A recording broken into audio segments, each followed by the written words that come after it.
So I'm from Connecticut, I'm 26, I'm a grandmaster, and I learned to play while I was living in Argentina.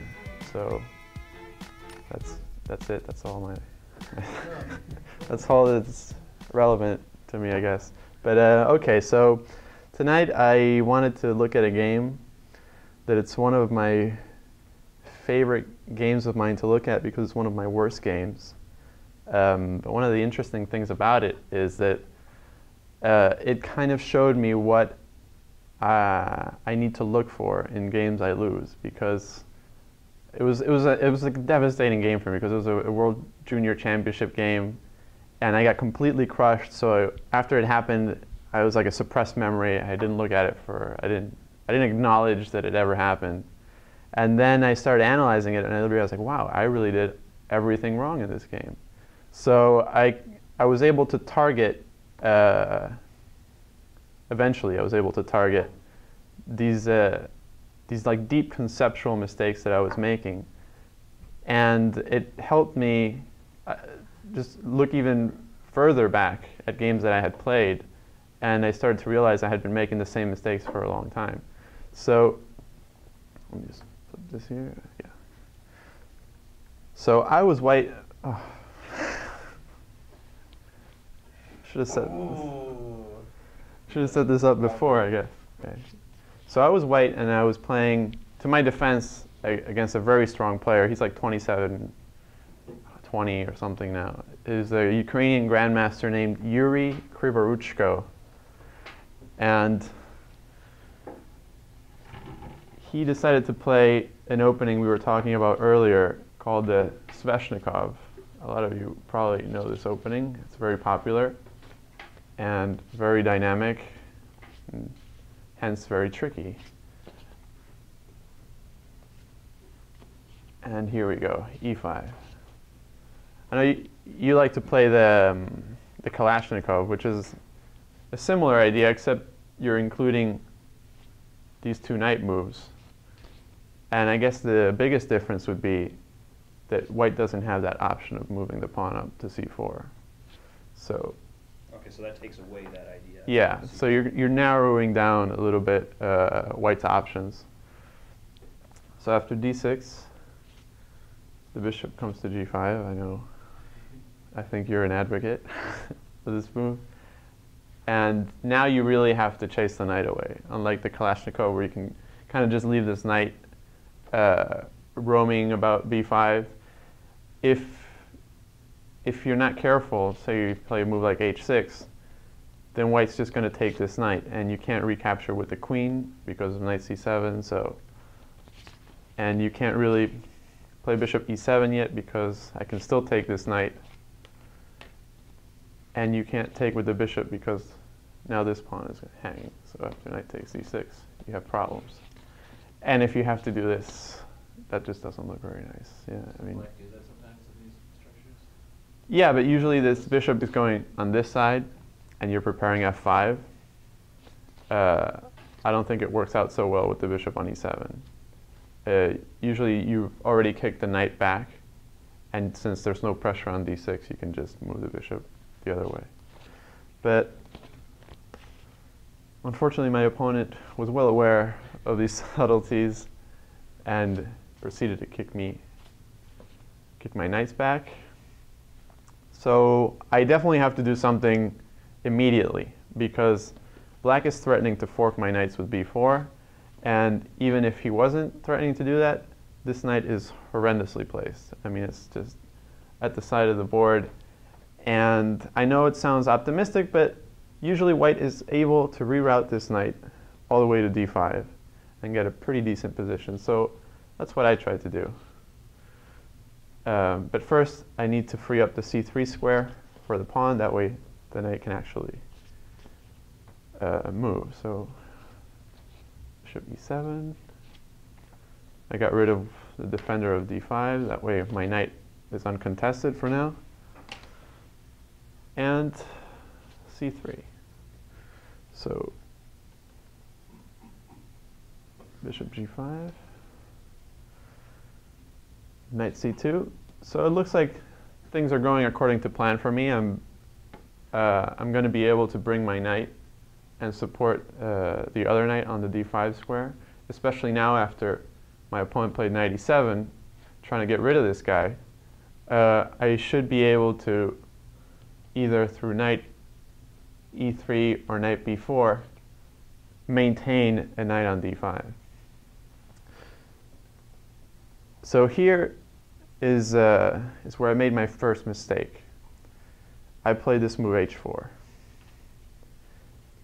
And just a little while ago, I was talking about the importance of not just treating openings like an isolated part of the game, which is a mistake that I was making on a daily basis when I played this game in 2006.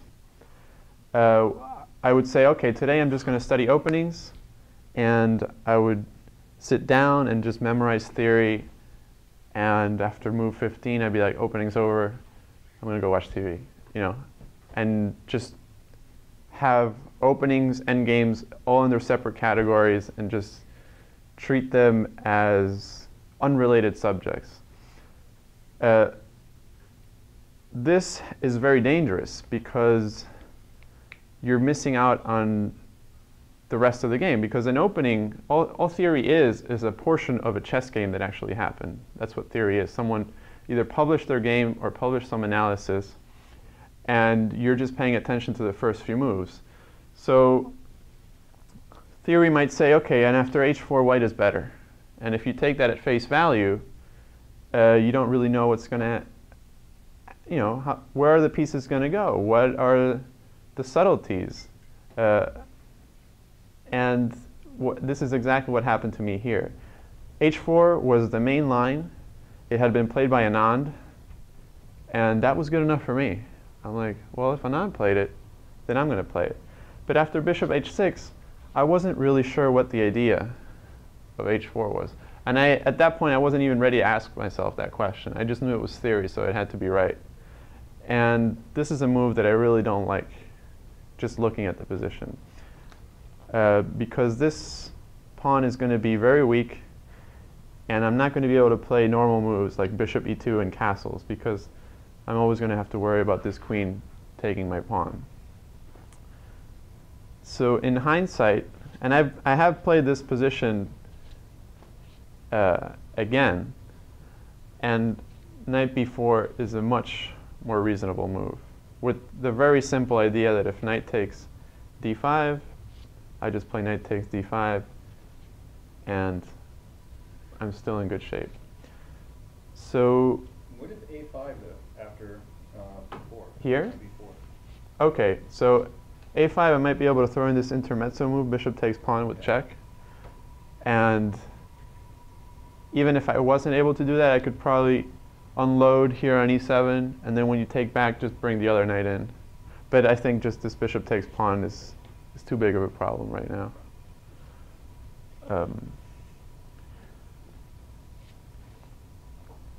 And it seems like an odd square to choose to put the knight, because most people would just think, well, you bring the knight to the center first. But this actually allows black a very interesting option, which is to take this knight. And obviously you don't want to take with the pawn and get double pawns in the center, so you take back with the knight. And already this is kind of like going backwards, because the whole point is we want to keep the knight on d5, and now actually the knight has been forced back.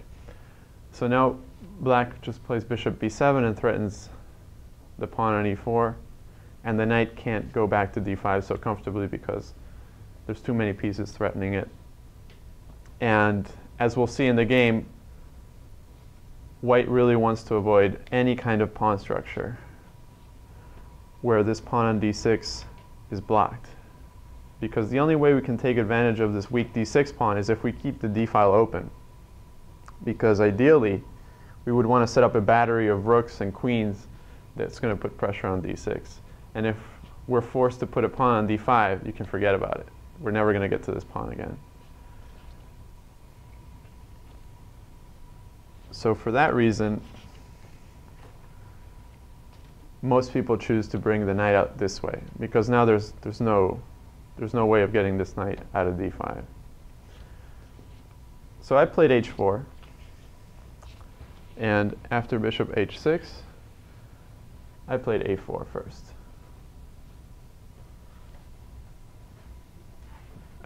Black took, b takes a4. And now I played knight b4. And maybe you'll notice how I'm mixing all of these ideas. I'm kind of throwing in h4, I'm throwing in a4, and I'm throwing in knight b4, when in fact I should have just been playing knight b4 right away. But again, I was being a victim of one of the big dangers of memorizing theory, and that's that you're not really reasoning over the board, you're just trying to replay something that you already saw, and sometimes that's going to confuse you, and you're going to start mixing things that you've already memorized. So I was all over the place already. Fortunately, my position isn't terrible yet. So after castles, I played queen takes pawn.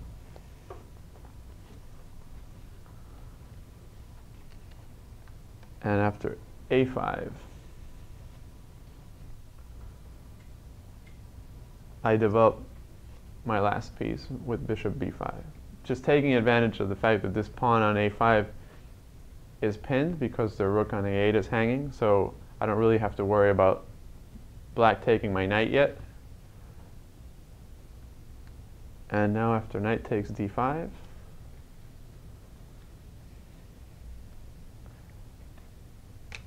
came the moment that when I look at this game, it's just painful for me to watch what I did. I played e takes d5. This is a huge positional mistake. And it's very simple to understand, because after knight takes d5, which is the correct move,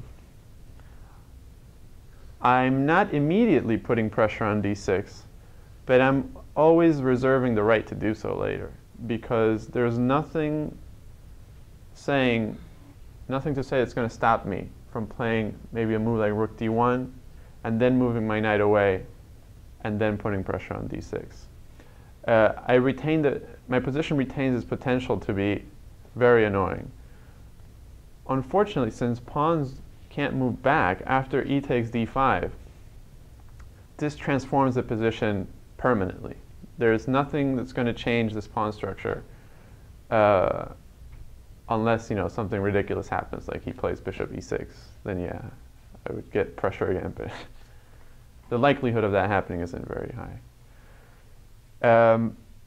The only thing that I had seen was that after pawn takes, I would get a very strong square on c6, so I would be able to put a piece there. But when I don't want to overgeneralize, but unless there's something really clear, making a bad decision about pawns is much worse than making a bad decision about a piece, because you can always correct, a badly placed piece. It's very hard to correct a badly placed pawn. So e takes d5 was a very big mistake, and it was a huge learning experience for me, because this is such a typical pawn structure that you see in almost every Sicilian, whether it's a Najdorf, a Lowenthal, a Kalashnikov, Boleslavsky. Black a lot of times assumes the weak d6 pawn, and the only way to really take advantage of it is to avoid putting a pawn on d5. So this was actually the last time I ever took on d5 with a pawn, unless it was obviously winning. So like I said, the correct move would have been knight takes d5, and after bishop e6, anyone said, like, what should white do? Should I just castle? I'm not saying there's like a win for white, so don't look for something spectacular, but just D1. huh? Rook D1. Yeah, rook d1 looks very reasonable. Either rook d1 or a move like bishop c6 or bishop c4, they all have the same basic idea, which is to anticipate a capture on d5 and avoid having to take with the pawn. So yeah, rook d1 looks very reasonable.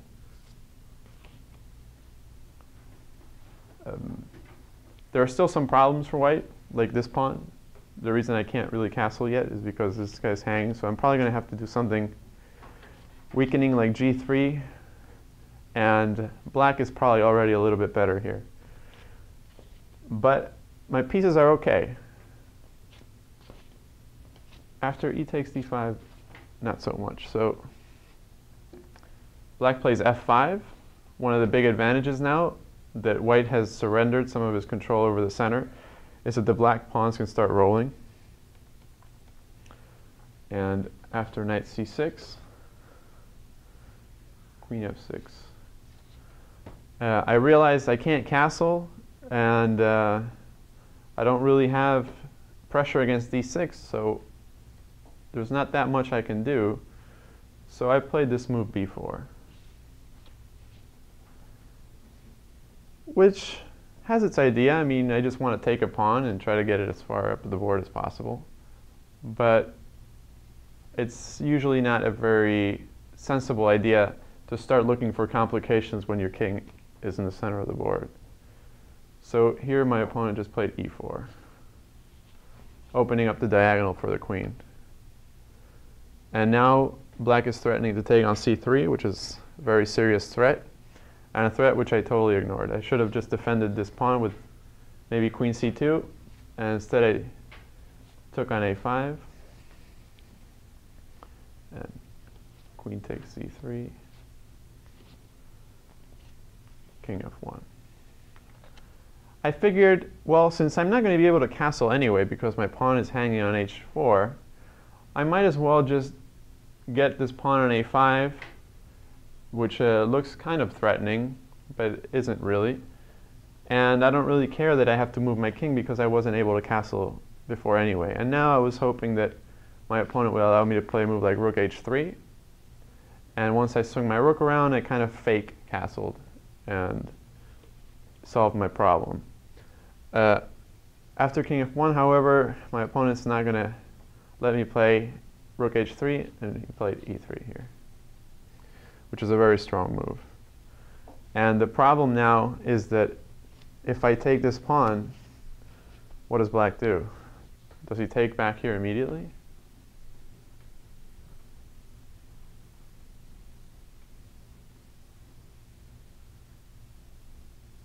He has a much stronger move than taking on e3. And it's based, again, on opening lines against this king. f4? Yeah, so f4. And I'm very close to getting checkmated here. So if white plays e takes f4, simply rook takes f4 is going to win at least the queen.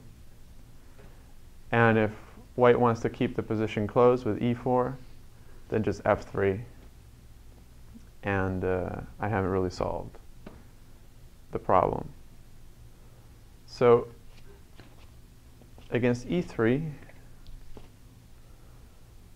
I played queen a3, hoping that I would get to trade queens, which would greatly relieve some of the pressure. But all black has to do is just avoid the trade, so he just goes as far away as possible. So try to keep the position closed with f3. Hopefully my king will be able to blockade a little bit. But even then, yeah, I mean, maybe if I can get king e2, things won't be so bad. So after rook e8, king e2, and now queen g6. And the focus shifts over to g2. So the position's totally lost by now because I can't stop all the black pieces from just entering the game. Especially this queen takes g2 is particularly unpleasant. And also once he gets to play f4, the queen might come to c2 as well. So there's trouble everywhere. So rook g1, and now queen g3, threatening queen f2. Now this rook to f1, defending against the threat, and just black finishes developing with bishop d7. I went on a few more moves here with queen a4. Was it bishop f4? Yeah. Knight d4. Bishop takes b5, queen takes. Wait, was it bishop takes? Yeah. and rook a8. And I think I could have easily resigned here. I'm not down any material, but I can hardly move. I mean, my rooks have no squares, and they're in totally defensive positions. And this a6, a7, a8 idea is way too slow. And as we'll see, like here, what happened? Oh, he went this route. So knight d4, rook b8, knight c6. And I finally got the piece to c6, which was the whole point of e takes d5, but unfortunately the damage is already done. So rook b2, king d3, and now queen takes h4. My opponent's not really interested in capturing my pawn. What he is interested in is bringing the queen back to f6 and then targeting the white king again. So rook h1, check. King c4, queen f6. And one last chance to try to trade queens, but of course after queen f7 I just resigned. There's no way to prevent rook takes knight that's not going to lose all of my pieces. So yeah, I don't see anything really, because this king can hardly move. So I wanted to follow up this game, kind of use this game as a preamble to something I learned, because you know, it wouldn't be a good story if I just showed you another game where I got crushed the same way, which fortunately hasn't happened yet. But what I like about the Sveshnikov is that it's such a popular opening, and it's so rich in positional ideas as well as dynamic, because I made a positional mistake that led to some really dynamic consequences, which means I just got attacked and crushed eventually. But it wasn't immediately obvious that that was going to happen when I played e takes d5. So this makes it a very good opening to highlight what the consequences of a positional mistake can be, without really having to go over a game that's 150 moves long. All right, now I wanted to show a game that I was playing the black side of the Sveshnikov. And this was a period where I was basically living in Brazil for about a year, because I was playing a lot of tournaments in South America. And Brazil is just a really great place to be playing chess, or at least it was back in 2007 when I was there. So after the first few moves are going to be the same.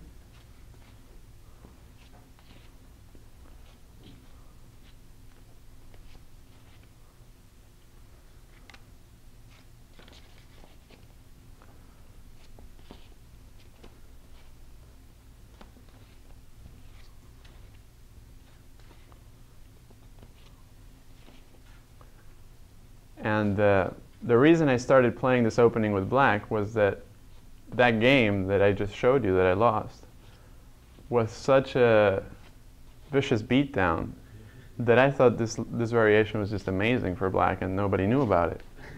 So that it was like the best kept secret around. So I said, well, if I'm going to lose with white, I might as well be winning with black. Like, because you can't have both. Like, you can't be losing with both colors. Well, you can, but that would just be sad. So I figured I'll start playing it with black, because the problem was I kept studying this opening, and I would just focus on the first like 20 moves, and I'd be like, I just can't crack it. I don't understand what's wrong here. So I said, okay, this is what I'm going to do. Since I can't figure this out on my own, I'm just going to start playing it with black, and I'm probably going to start losing a ton of games with black, and then I'll realize, you know, the way. Because however someone plays against me, that's what I'll just do with white. The problem was, when I started playing with black, I just started winning every game.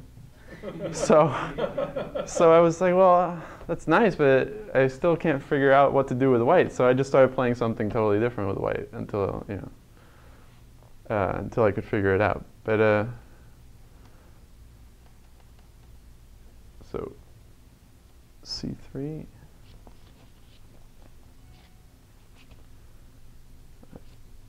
C2 and knight e7. And this is the move from last game, because this is not actually the main move in the Sveshnikov. The main move is just to play, I believe it's just castles, and then bishop e6, and black just tries to play g6 and f5. So this is kind of an offbeat move. So my opponent played knight b4, so he knew what he was doing. Unfortunately, here he played this queen h5 move, which is really ugly. What he should have done is played similar to how I played the previous game, excluding this horrendous h4 move. So after takes, queen takes, and against a5, white can choose to play like bishop b5 like I did previously. He can take and play knight d5. But the point is that now, after I move my bishop out, say with bishop b5, with white I can just castle the next move. And I don't have to be worried about this pawn on h4 being hanging. This queen h5 move that my opponent played is counterintuitive at best. Because like I said in the main line, black's idea is usually to play g6 and f5 anyway. And now that's going to be even stronger, because after I play g6, it's going to be with a tempo over this queen on h5. Of course, first, I mean, I can't play g6 right away because the bishop is hanging. So knight takes d5. And now, of course, e takes d5 is the best move, right? Yeah, no. So knight takes. And now I just play g6. So queen d1, for lack of a better move, I mean, you can't go here, here, here, anyway. f3 doesn't really make that much sense. So queen d1 and f5. And already I think black has the better position, because even though white was able to maintain the knight on, I'm sorry, these pawns are still on the board. Able to maintain the knight on d5, black got a nice lead in development and already is threatening to open up the position, and has the bishop pair, which definitely counts for something in this position. So after f5, bishop d3 and bishop e6. So do you think when I play bishop e6, am I just developing a piece, or do I actually want to take on d5? Well, if you take right now, it would force that pawn to take, and it would, the d6 square would be lost one. Perfect, that's it. That's all I'm trying to do, actually. It's that simple. I just want to change the pawn structure and get a better pawn structure than my opponent. Then your pawns can just start rolling. Exactly. I'm not worried about opposite color bishops being drawish, because that's not for a long time. That's only in an endgame. In the middle game, it's actually going to help my winning chances. And like you said, if I get this position, these pawns are going to start rolling, and I'm going to get some very nice attacking chances. Usually, this bishop gets rerouted to e5, and now this queen can come to h4. And after a move like maybe rook a e8 and f4, all of black's pieces are set up very nicely for an attack. So I'm definitely threatening to take on d5. So my opponent played bishop c2. So now if I take, he just takes back with the queen. So I went king h8, castles, and now I played a move similar to the one in your game. I played f4. So by now I realize that my opponent, he's not going to let me take on d5 the way I like. He's not going to let me put his pawn on d5. And I'm not sure I really want to take on e4, because this is just going to strengthen white's control over light squares, and I'm actually just improving the position of this bishop. The bishop on c2 is much less active than on e4. And here, white might actually be better now, because after a move like queen e2 and rook a d1, the virtues of keeping the knight on d5 are going to start becoming way more obvious. So the idea of f4 is simply to gain some space on the king side and eventually get this bishop out of the way and start playing moves like g5 and g4 and get an attack going. So f3. Now, I want to play g5, but how can I do that effectively? And this is going to help us find my next move here. First question, what do I need to move this pawn? What's the first thing I need to do? Get the bishop out of the way. Yeah, I mean, this pawn isn't going anywhere as long as this bishop's on g5. That begs the question, where am I going to put that bishop? I know I have to move it, but what's going to be a good square for it? Because, I mean, this is a square, but is it a good square? I mean, I might want to move the h-pawn later on, and I'm going to have the same problem. So I want to start thinking about these things now, so that I can put the bishop in a square that's not going to hinder my play later on. What about, does bishop h4 work? Okay, but this is also might lead to some problems later on, because I might want to put my queen on h4, and I might actually be blocking the h-file, because if I do something like this, sometimes I might want to put a rook on h6 and a queen on h5 or something like that. And even after I play g5, I'm always going to have to be careful about some g3s that are floating in the air where I might be losing a piece. That's not happening here, but it could. Usually, this bishop is perfectly placed on d8. Because if this bishop gets to d8,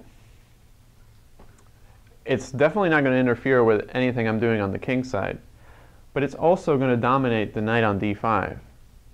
Because whenever you put the bishop 2 squares away from the knight, you know that that knight can't move in the direction of the bishop. At least not by themselves. So that just means that these 5 squares are controlled by the bishop, so this knight effectively is dominated. It means it can't make any progress towards this side of the board. So this is what I had in mind. This is the shape I had in my head, and I knew this bishop had to go here. So it's like that kid's song, right? I mean, you want to move the pawn, but the bishop's in the way. Now you want to move the bishop, but the queen is in the way. So it's like a chain, like a domino effect. So now we got to move the queen, and we got to find a good square for the queen. So ideally, I would like to put my queen on d7. That way, I could put my bishop on d8, and that way I could put my pawn on g5. So the idea is taking shape, but unfortunately, after queen d7, white has knight b6. So the real question here is, how do I stop knight b6 so that I can play queen d7? Rook d8? Yeah. So I just played rook b8. White went queen d3. I went queen d7. Rook d1. And now I went a5 first. The only reason I didn't play bishop d8 quite yet, I think, was because I might have been concerned with knight b4 and this pawn on d6 becoming weak. So after knight b4, white has set up the battery that I was talking about before on the d file, and I think if I go a5, white can just take. And after we trade everything on the d file, if I just take on b4, white just takes on e6, and I haven't really accomplished much.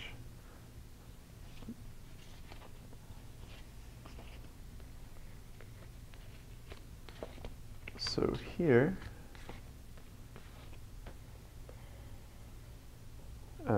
this bishop's still on g5, yeah. So here I played a5 first. And the rook is actually doing a really good job on b8, because it's not only stopping knight b6, but it defended my pawn on b5 so that I could play a5. So this whole game is really going to start revolving around dominating this knight. And by dominating, I always mean restricting. So I'm taking squares away from this knight. I took a square away when I played f4 because it can't go to e3. I'm taking another square away now when I play a5 because the knight can't go to b4. And I also did it when I played rook b8, because then I couldn't go to b6. So after a3,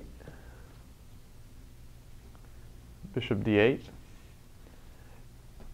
And now things are taking color. Black's position, I think, is starting to look very coherent, and there's a nice flow to it, because I have my bishops on good squares where they're not in the way, but they're also active. So I don't have to actually worry about the weakness on the pawn on d6, because I'm using white's pieces against white. I'm using this knight as my best protector of d6. As long as this knight stays on d5, I don't have to worry about defending this pawn. So after bishop b3, I just went on with my idea.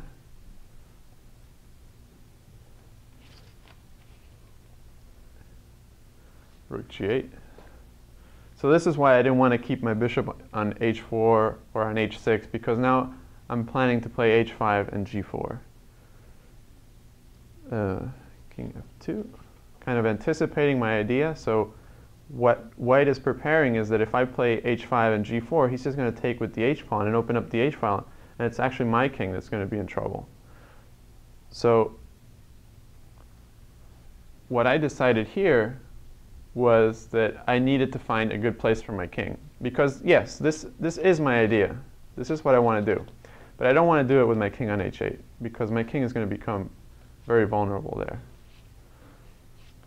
So how do we fix this king problem? And it's going to be a similar type of retrograde analysis, I guess, that we did with rook b8.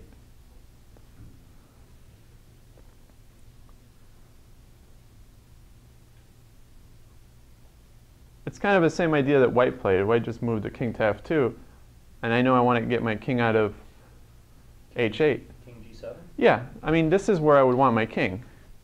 But something looks odd about a move like king g7 to me. And it has to do with me wanting to play g4. And if I want to play g4, I want my rook to be behind the pawn. And I don't want to be anything in the middle. So I don't want to put the king in front of the rook. But I do want my king to go to g7. So that should give us some clues.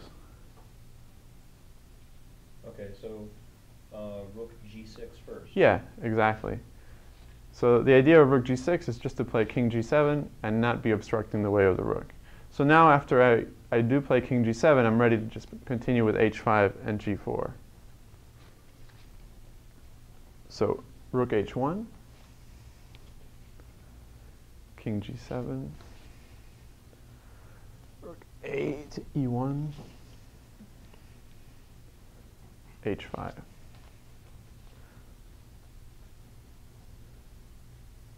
Bishop d1. So white is really trying to do everything he can to stop g4. He put the rook on the h file, that way against g4, this rook is going to be in a nice file.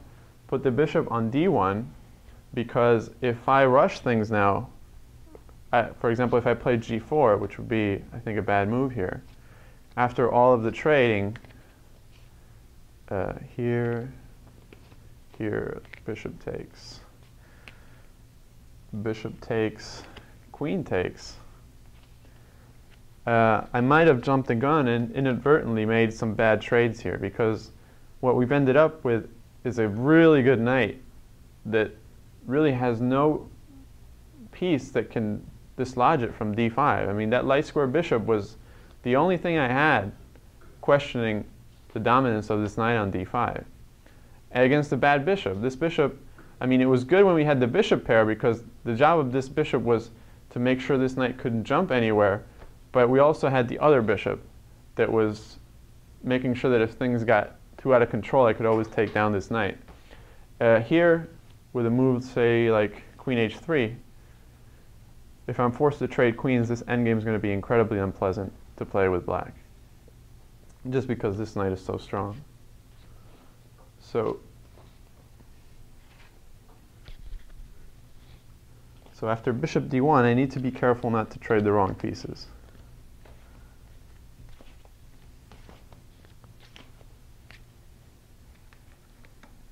So I went queen c8.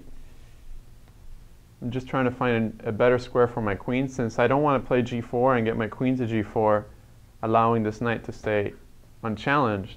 I figure, well, another way I can improve this queen is to get it to c5, which looks like an active square.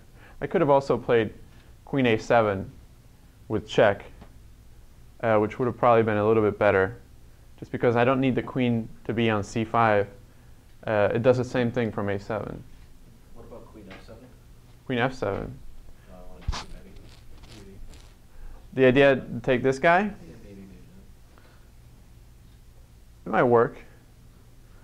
The only difference here is that if we get a position, let's say it's black's move again. Sure. If black takes on d5, queen takes, we trade everything and we get this position. I've moved my pawns too much now, and I'm leaving some weaknesses behind. For example, this bishop could easily reroute to c2 and have a pretty decent square on e4. So it is true that this is not the ideal scenario for white, but it's also not ideal for black either. I mean, if the pawn was here, then you would be absolutely right, because the goal of these pawns is no longer to start an attack, but rather just to limit the scope of white's pieces. Here, you're doing the exact opposite. Now you're just clearing the way for the bishop to land on a very nice square like e4. So it's a good question, though, because it's kind of surprising that this would make such a big difference in the kind of piece trades you'd be considering. But yeah, already if I'm thinking about any trades, it would have to be like I would have to be getting a really sweet deal, like a winning exchange or something. Otherwise, my goal is just to prepare g4 and go for an all-out attack. So I played queen c8. Queen a7 was probably a little bit better. King f1. And now I play this move rook h6, which looks a little bit strange because I went through all this trouble to get it on the g-file, but since white defended pretty well, what I want to do is make sure that when I do open up the h-file, that that white doesn't get too much play, perhaps with something like f takes, h takes, and then swings over the queen h3 and I get mated on h8 or something like that. Like if I get some kind of thing like this, where we do all these bad trades that we just looked at, and all of a sudden I'm getting mated. So I realized I had enough time to maybe go on doing some more maneuvers and improve the position of my pieces. So I played rook h6 with a very specific idea in mind, and I want to get to that in a second. So, sorry, I played, and white went bishop e2. There we go, sorry. So after queen c5, king f1, now rook h6, b4, queen a7, c4, takes, queen takes, and now g4. And here we're getting the position I want to take a look at.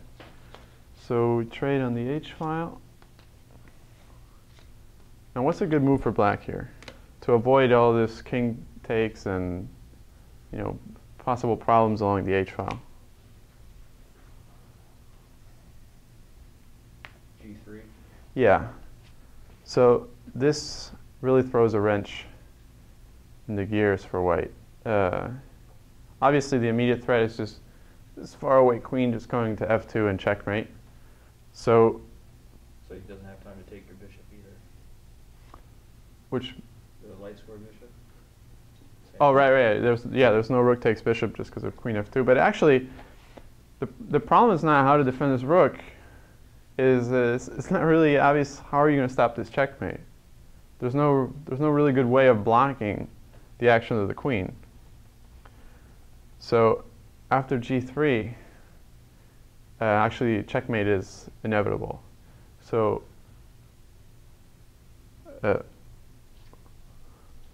white went knight e3. I guess setting up one last trick here. At first you might think, well, just bishop takes queen because, well, it wins the queen, and if knight takes queen, then again, checkmate. But is bishop takes queen a good move here? Bishop can take. Yeah, but I mean, still, that seems like a pretty good deal. Bishop for a queen. And besides, if bishop takes, maybe I can just take this rook. I mean, that might be the best option that white has. I don't know, but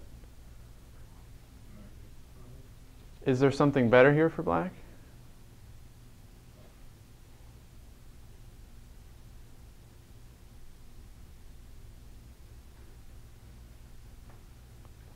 And just take the knight with the queen?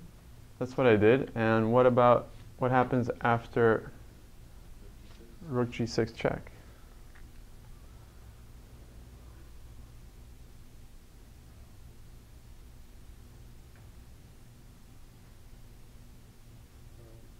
King f7. And here, queen takes.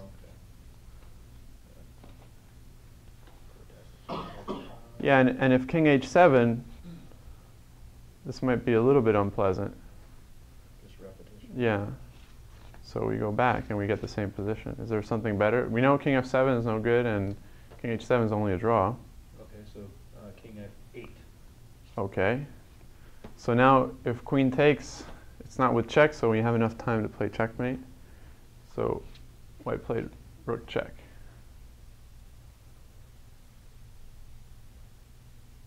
What about now? Yeah. Obviously, if king takes, then we have the same problem with queen takes check. So king takes, bishop takes. And white took here, and after king takes, bishop c4. But unfortunately, after the king moves, white does stop the checkmate and takes my queen, but he's down a whole rook, so in this position, he just resigned. So I thought we'd combine a couple of things that I wanted to talk about today. I wanted to talk about openings, which was a big part of I guess my chess career when I was trying to become a professional, because the age of computers, I think, has been pretty much defined by young people studying openings all the time. And I think it did me a great disservice for a long time until I learned to incorporate it into just like studying chess and not necessarily studying openings.